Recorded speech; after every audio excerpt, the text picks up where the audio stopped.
You want us to exhibit some form of model behavior, but then every avenue's close to us to do anything constructive. We can't read a novel because we can't have none. I can't play chess through the mail like I used to. It's segregation.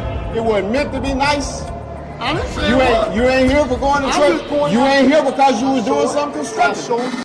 What's good, y'all? It's your boy DC, Alabama Prisoner Profiles, coming back at you with a classic. I'm bringing y'all none other, the famous Bobby Ray the Snake Gilbert.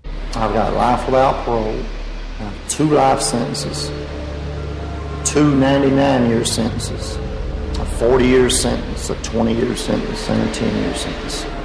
Y'all have anger issues. Now, a little bit about the Snake's upbringing. Those clips y'all saw from the MSNBC series Lockup, in which Mr. Gilbert appealed on multiple times. He was actually pretty famous. Damn near, I'm pretty sure he was the most famous inmate featured on the show.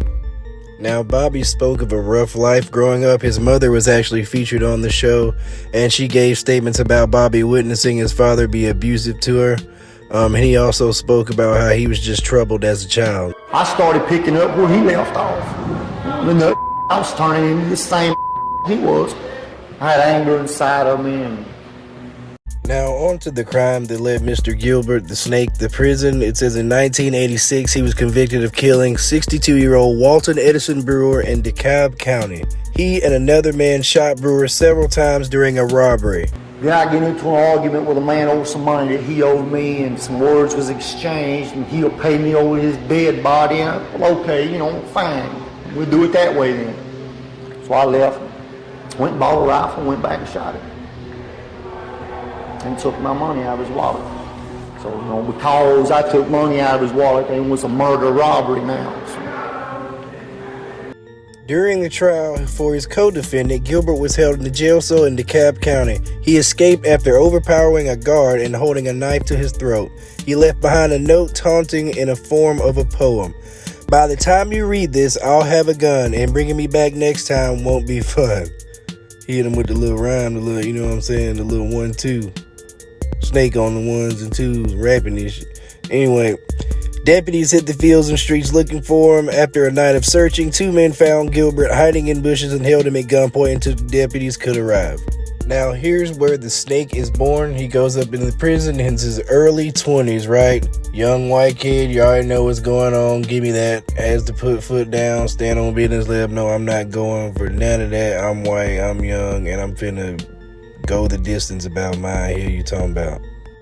From the stuff I've read, it seems a lot of his altercations within the Department of Corrections stem from people taking stuff from him, even far after he's established himself. It's things like you can't. I was watching Banky's episode the other day, and he said he had an episode said he didn't renew his gangster card. Like every 5 so years or so, you have to renew your gangster card by committing an act of violence to let people know not to fuck with you, basically. So in the course of all this, he ended up stabbing a fellow inmate to death in 1990, just 4 years into his sentence. Instead of rehabilitation, prison had the opposite effect on Bobby Gilbert. It bred more violence in him. I killed somebody because they felt like they was taking something from me. And then I come to a world where everybody thinks they can take something from me.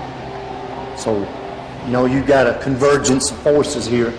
November of 90, another inmate beat me out of some money. I went and confronted him, and he said some I just went back in that mindset. I've had enough of this. So I went to my cell and packed all my property because I knew I was fixing to go to jail. And I went and got a knife, and I stabbed him to death. So after standing on business the way he did in 1990, after all this, the count is 2 murders, escape, assault, all day basically. Now, a lot of this information is going to come from like news articles, the MSNBC show itself, right? Give them their credit, because I couldn't find anything that I didn't have to pay for on the internet concerning his appeal. The only thing I found was this little excerpt here of a lawsuit where it looks like he sued Warden Grant Culver. That's the black gentleman at the beginning of the video who's talking to him about how segregation is not supposed to be nice for something, I'm sure some type of injustice he felt. And it's just talking about how the judge dismissed it without precedence, basically. Prejudice, basically. Fast forward to 2008, Mr. Gilbert is able to secure a stay of execution for fellow inmate Tommy MacArthur, who is currently on death row, through an affidavit professing he was the one who committed the murder of Troy Wicker that landed him on death row. In his affidavit, Gilbert claimed that he met Troy Wicker's wife at a club in Huntsville when he was working construction in 1982. In her own affidavit, Wicker's former wife denies ever knowing Gilbert. Arthur would go on to be executed in 2017 after 7 delays. Moving on up to 2012, when he's featured on Life After Lockup along with his wife Angel and her son Nico, in which they speak highly of him and more so of his sensitive side, kind of like he's got a side that everybody doesn't see. Dude, little dude, so I talk to him, he seems cool. Of course, the lady loves him. Good, it's all good. It's all good. I can't be certain they got married in prison because I didn't even watch the episode, but I think I saw something on the internet saying that they did indeed get married while he was incarcerated. My mom told me right away what he was convicted of, and I was like, oh, okay. I've always been pretty understanding about a lot of things. It didn't bother me at all. It's her decision. I would protect my mom if I ever felt that she had been in danger at all. I've conversed with Bobby through the state phone a couple times, and he's not your average convict that television would want you to see. You know, like some raving maniac or a psycho killer or anything like that. He's very, very intelligent, and he's someone that I could laugh and joke with. And if I thought that he wasn't good for my mom or anything, I'd tell her. So, Bobby would go on to continue being locked up within the Alabama Department of Corrections until 10 years later in 2022 when he was found unresponsive in his, yet again, segregation cell at Fountain Correctional Facility.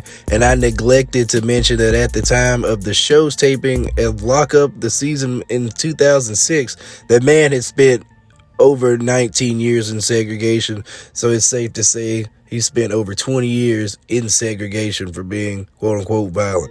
So here's what the DOC had to say. Bobby Gilbert, 57, was found unresponsive and died on March 10th inside Fountain Correctional Facility. Department spokeswoman Christie says his exact cause of death is pending a full autopsy. However, foul play is not suspected at this time. So this publication said they received tips from inmates incarcerated and found that they believe he died of a drug overdose. We don't know for certain. And so it was Bobby survived by not only his family, we've got some artwork it looks like he did. Looks pretty fire. That's signed by him, that's on for sale on the internet I saw, as well as his shirt from his staying home. It looks like this shit was hundreds of dollars, but honestly I feel like it'd be worth it because he was my favorite. I know a lot of people's favorite on the MSNBC Lockup show. Now I'd like to say, as always, condolences to the victims and pretty much all parties. I'm pretty glad, I guess, that Snake was able to find some type of enjoyment in life before he went on to glory with his wife and stepson. His love for art and things like that just goes to show you, split-second decision could land you in a world of trouble, and now you gotta fight to stay alive. Rest in peace, Snake. This Alabama Prisoner Profiles rocking with y'all. Y'all know what's going on.